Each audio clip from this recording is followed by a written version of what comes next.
अब पलायन की शुरुआत कैसे होती है वो मैं आपको कारण बताता हूं। पलायन की शुरुआत होती है घर के सामने कूड़ा फेंकने से।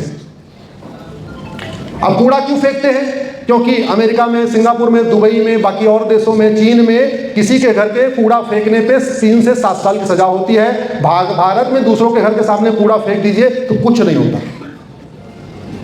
पलायन का दूसरा स्टेज क्या है? कूड़ा फेंकने भी फ्रस्ट्रेट नहीं हुआ तो मांस का टुकड़ा फेंकते हैं। अमेरिका में, सिंगापुर में, जापान में, दुबई में, अरब में, कुवैत में दूसरों के घर के सामने मांस फेंकना बहुत गंभीर अपराध है, 10 साल तक की सजा का प्रावधान है। भारत में दूसरों के घर के सामने मांस फेंकने पे कोई सजा आज तक हुई क्या? जोर से बोलिए जरा। नहीं। तीसरी कहां से? कूड़ा फेंक लिया, नहीं भाग रहे, मांस का टुकड़ा फेंका, नहीं भागे। अब तीसरा स्टेज आया, आते जाते बेटी के सामने फब्ती कसी जाएगी, बेटी को अश्लील इशारे किए जाएंगे, बेटी के सामने उल्टे सीधे अश्लील गाने गाए जाएंगे, बेटी के साथ छेड़छाड़ नहीं करेंगे लेकिन जो कुछ दूर से कर सकते हैं वो सब करेंगे। क्यों? क्योंकि ऐसा करना भारत में पहली बात तो बहुत सामान्य अपराध है, लेकिन उसको सजा दिलाने में बेटी को 25 साल लग जाएंगे। तो बेटी बेचारी सुनती रहती है, बर्दाश्त करती रहती है, कान बंद करके आती जाती रहती। उससे भी नहीं पलायन शुरू हुआ, अब बेटी का हाथ पकड़ा जाएगा, अब बेटी का हाथ पकड़ा जाएगा, कुछ और भी अश्लील हरकतें की जा सकती है। तो ये अश्लील हरकत करने पे सिंगापुर में 6 महीने के अंदर 10 साल की सजा हो जाती है। भारत में तो एफआईआर करके जांच भी 6 महीने पूरी नहीं होती, तारीख पे तारीख। और वहां तो डिस्ट्रिक्ट कोर्ट ने सजा दे दिया तो हो दिया, वहां हाई कोर्ट, सुप्रीम कोर्ट आप नहीं जा सकते।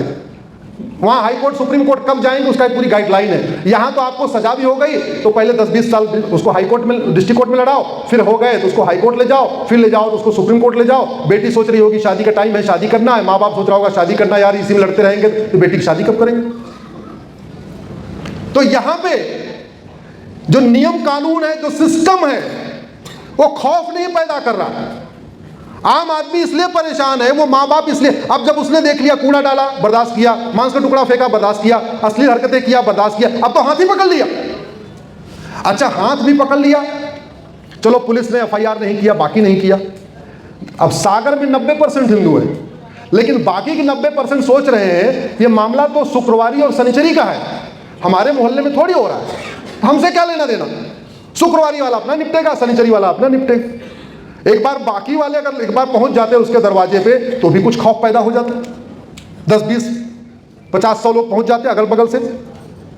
बुधवारी वाले, गुरुवारी वाले, सोमवारी वाले, मंगलवारी वाले पहुंच जाते, नहीं पहुंचे तो माँ बाप वो बेचारा इकलौता फंसा।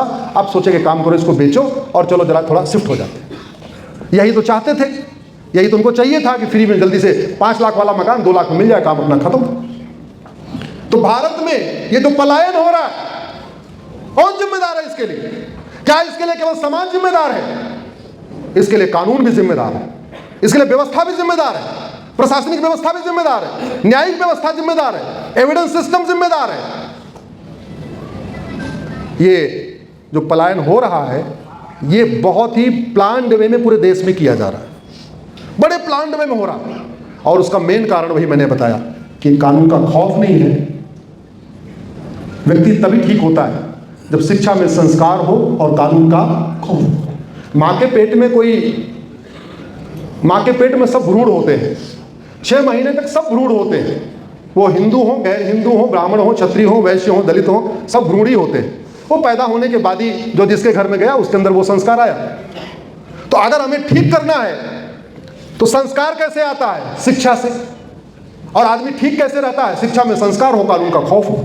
शिक्षा में संस्कार हमने व्यवस्था लागू नहीं किया, गुरुकुल वैदिक शिक्षा व्यवस्था लागू नहीं किया, अष्टांग योग यम नियम जो हमारी व्यवस्था थी इसको प्राचीन लागू नहीं किया, जुडिशियल रिफॉर्म किया नहीं, कानून का खौफ पैदा नहीं हुआ। इसलिए कभी आपके मध्य प्रदेश में पलायन होता है, कभी दिल्ली में पलायन होता है, कभी बंगाल में पलायन होता है, कभी केरल में पलायन होता है, कभी यहाँ होता है, कभी यहाँ होता है। ये बदलना चाहिए कि नहीं? जोर से बोलिए जरा।